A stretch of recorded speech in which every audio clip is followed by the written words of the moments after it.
We may not always realize it, but cultural norms have a deep impact on us and how we show up in the workplace. And when we aren't aware of these differences, well, it can lead to some awkward, frustrating, and occasionally even disastrous moments, all of which could have been avoided.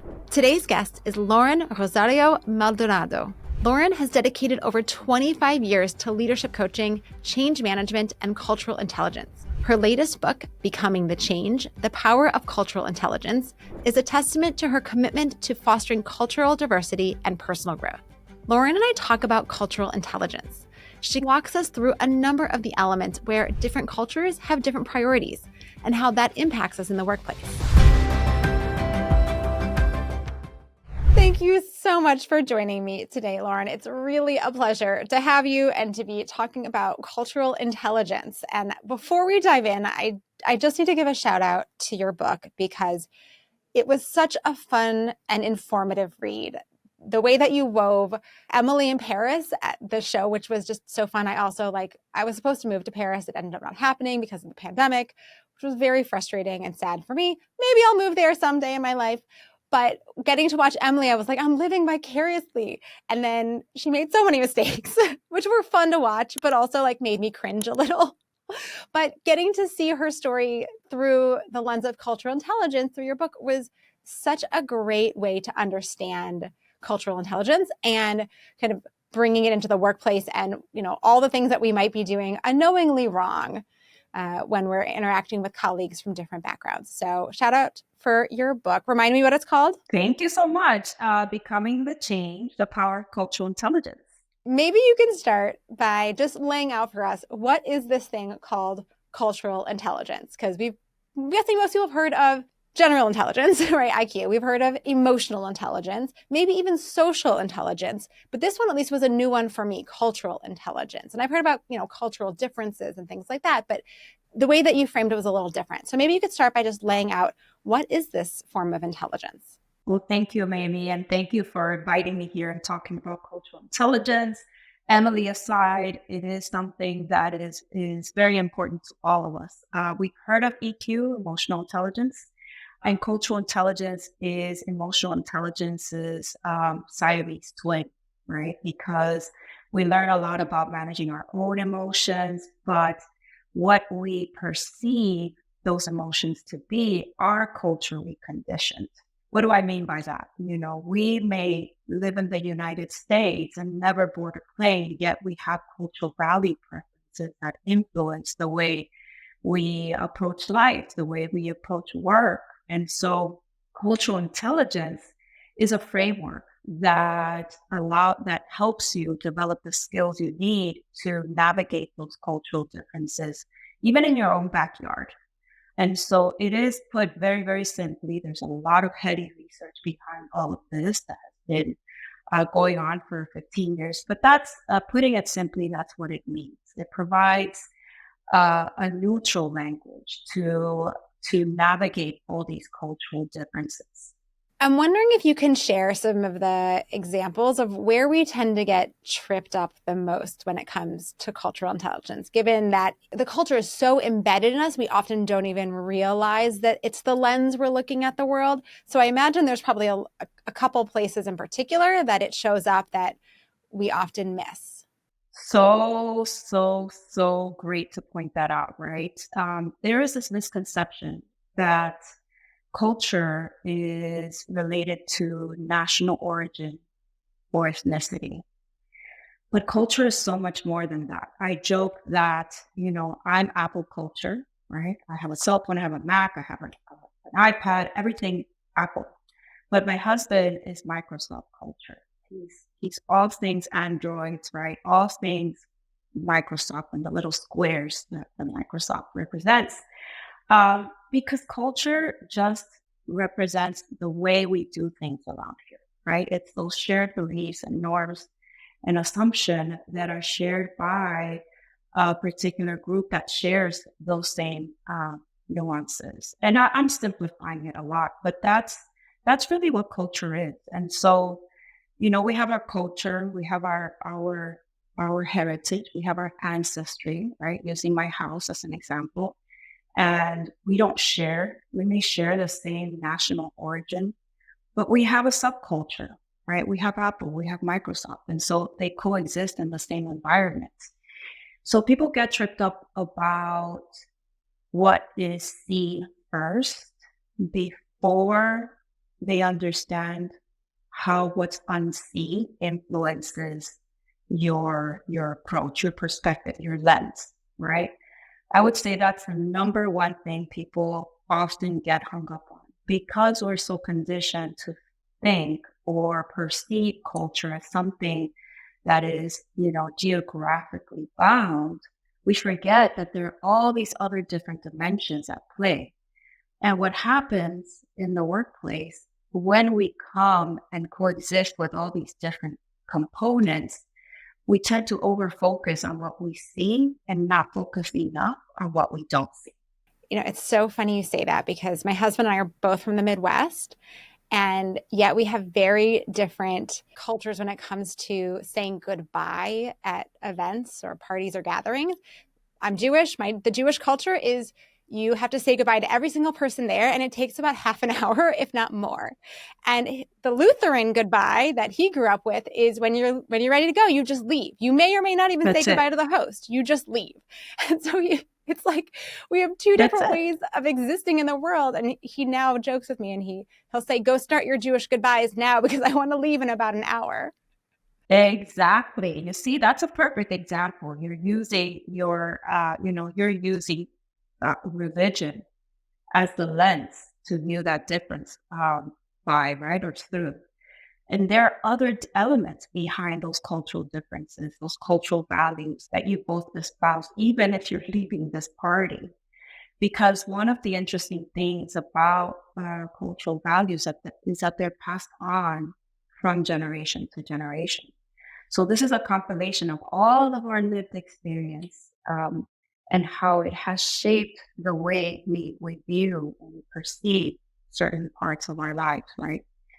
So it's a great example. So I know some of the places, because I read your book, that cultural differences really show up. And I'm wondering, like, can you talk a little bit about time and perception of time? Because I feel like, again, in the workplace, this is one of those places where we can really be kind of rubbing up against people in ways where we're just like, I just don't get it. Can you kind of unpack how time might be a place that different cultures experience differently? Oh, 100%. Our perception of time, you can either view time linearly or sequentially, right? Where you value every single nanosecond of time. You believe that time is money. And so you make it a point to be succinct and preserve time and honor it as much as possible. But then you have cultures that view time kind of like in an abstract form, where time is just something of a guidepost, not necessarily something to be followed to the very nanosecond. So they believe more, if you do value this approach towards time, you're more focused on the exchange you're about to have, the collaboration, the context of this exchange or transaction, versus the chronological approach to your task. And so imagine a meeting, and this happened to me many, many times. I'm thinking we have an agenda, we have the time and the minutes allocated to each aspect, and there were people in the room who strolled in, late to the meeting and are saying hello to everyone and are taking the time to connect with everyone before even getting to business. Before I understood these nuances from a cultural intelligence perspective, I used to think it was rude. Well, how can it be this person is wasting my time? Time is money, and I have to get, I'm thinking task, right? I'm thinking time is money, and we are wasting money.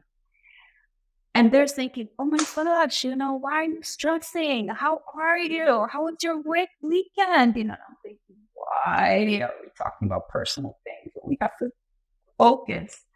And I talk about that a little bit in the book, right? It's once I understood that those were the nuances that were operating behind the scenes and not necessarily what I was experiencing in the moment or perceiving it as in the moment, it helped me reframe my approach. It didn't mean that I didn't value time any less, but I created space for that to happen. Where I created space for the person to show up as they are, still making sure the agenda was met, but at the same time respecting that they needed this part of the meeting as well.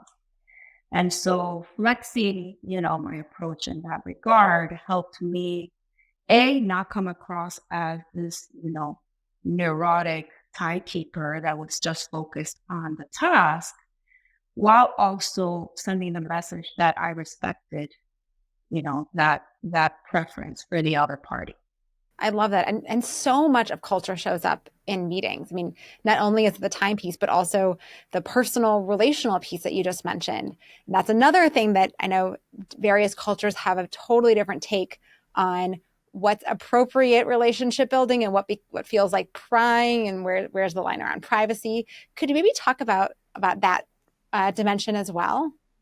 It's easily missed, but it is a big component, particularly in the workplace. It's it's hitting us more now because we are either hybrid or virtual.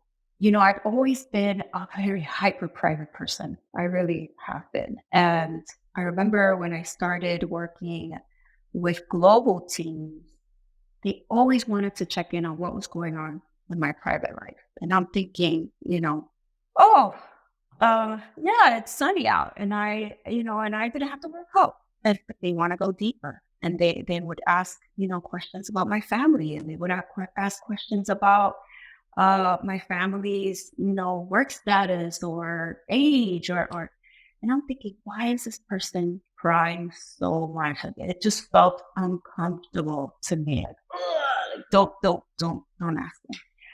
I crashed and burned from with that a lot of times. I could think back to situations where people may have or probably did. They never said anything because they are nice, but probably perceived me as just antisocial and like this, this person that's an android really and has no emotions.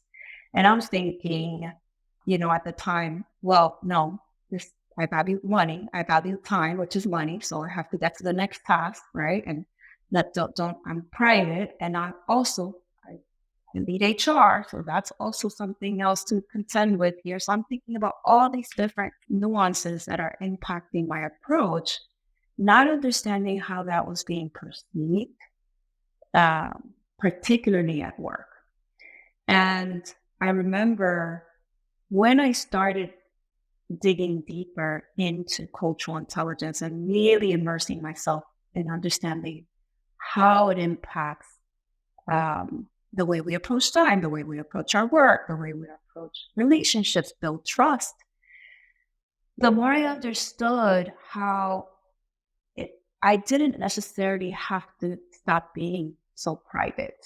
I just had to appreciate that that was the mechanism by which the other party built trust with me. And for me, because I am and have always been this high achiever, hyper private person, trust for me was built on accountability, right? Dependability, achievement, not understanding that there are cultures where trust has nothing to do with achievement. It has to do with relationships. And, trust is such an important component, particularly at work, regardless of what your title is, that when this really clicked for me was honestly when I started noticing the power of cultural intelligence, noticing that, wow, this is what this person needs to connect with me, to trust me. It's not personal. It's more about how they perceive our relationship to be in and what they need from me to earn their trust. Wow, that is so insightful. And I can see how it can make a huge difference in the workplace because you need to trust people and you need to build trust. And if you're trying to build it in different ways and you don't realize that what someone is seeking is trust building and you're shutting it down, right? How disastrous that could be. I wonder if we can go to one more, which is around emotional expression, because this is another place that I think, like trust, can really backfire in the workplace if we have, different ways of expressing emotion, different ways of expecting emotion to play out, and even like the how direct we are with folks and kind of what's appropriate in that. Maybe you can just unpack that one for us, and then we'll move on to what to do about all these things. Sure. I can see so many examples, even in my own experience, right? Because in thinking back, I think to myself, wow, what could they possibly have thought in that particular moment? I am very neutral. What's yelling to me to someone else sounds like very monotone, and so I am not necessarily, I think I've become more expressive as I become more passionate about what I do, but I am very, very neutral in that regard. And I remember for the longest time, I would perceive higher decibels as either, angry tone or contentious tones, or people who were, constantly, expressing themselves through their nonverbal behavior and kind of moving around a lot and taking up space, really taking up space in your dialogue, and not understanding how that was just the way they communicate, not necessarily a reflection of their perception of me in the moment, or their perception of the context or the topic that I'm conveying. So one simple example, if I'm talking to, I was talking to a manager at the time, and this manager in particular was in Argentina. And I was here based in Miami. And he was visiting Miami at the time, and I'm discussing an upcoming policy, which wasn't necessarily very favorable, but I was making sure that I was communicating with the managers in anticipation of what was to come. And this is how I'm speaking. And I'm explaining the new, policy, and I'm speaking like this, and very, pragmatic, right? Very neutral. In my mind, I was being pragmatic. He immediately stands up. We're both sitting, and he immediately stands up. How can this be? Da-da-da. And he's like, using all this and raising his arms, and his nonverbal behavior to me seemed angry, right? I was perceiving the message that he was angry and upset. So as he, of course, is escalating, and his tone is getting higher and higher, I become more neutral, right? More subdued. And I'm explaining to him, what's going on and how I value his insight. He's explaining to me, and he's getting more lively, right? At the time I thought rowdy, but he's getting more lively. And the last question I asked him was, okay, where do we go from here? And then he says to me, what do you mean? It's the policy. We have to comply. And I'm thinking, oh, but, I thought I'm getting the sense that you don't agree and you're having a challenge understanding. And he's like, no, I understand perfectly. There's nothing wrong. So here is this exchange. I'm thinking, wow, he's upset. We need to find some common ground. I want to help him understand, because he is the one that's going to explain this and execute at the local level. And he says to me, no, I'm completely fine with it. And I said, oh, I was getting the impression that you were upset, and, I want to make sure that you understand. And we're speaking Spanish, right? And he said, no, I'm perfectly fine. Believe me, if I were upset, you would know, because I would tell you. I'm thinking, That's amazing. okay.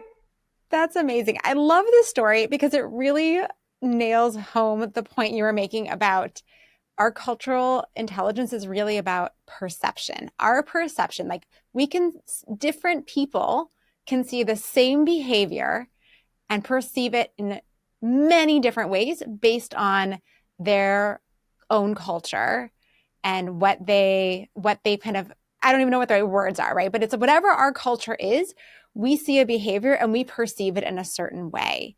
And different cultures are going to perceive that same behavior differently. And that's what makes it so challenging, because it's not like we can do a particular behavior and know that therefore it's going to be interpreted exactly how we intend, right? The person who we're talking to really matters, right? The receptor of this message is the one that we have to be really connected to and understand what is their cultural intelligence, or what is their culture, and what do we need to do differently than we might naturally be inclined to, or how might we need to behave in a way that's really going to allow them to get the message clearly, so we don't have these weird miscommunications where you think you're about to have a whole handful and it turns out no, not a big deal at all. Exactly. And you hit the nail on the head, right? That we're perceiving these emotions. And if we don't check in, and if we don't understand where that could be rooted in, we will never be able to bridge that gap, because it could have easily turned into a conflict. I could have easily let him walk away and assume that he was upset.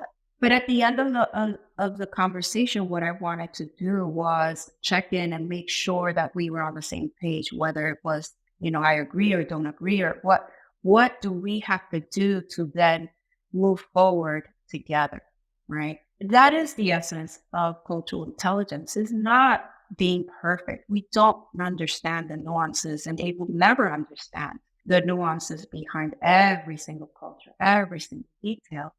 But it all comes down to basics, right? Being curious enough to ask questions, to clarify, to check in continuously, consistently, to understand where the other person is at, right? Because if you add other cultural preferences, like for example, someone who believes or prefers high power distance, it's one of the cultural value uh, dimensions that impacts our perception of authority.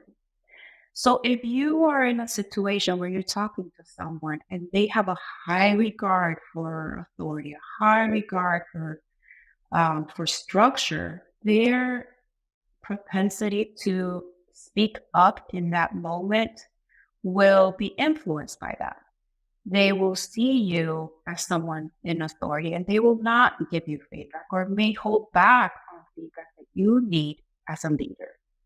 So you have to check in to those nuances to really understand what that person values. You can't sit here and assess every single person in the planet to know what the cultural value preferences are.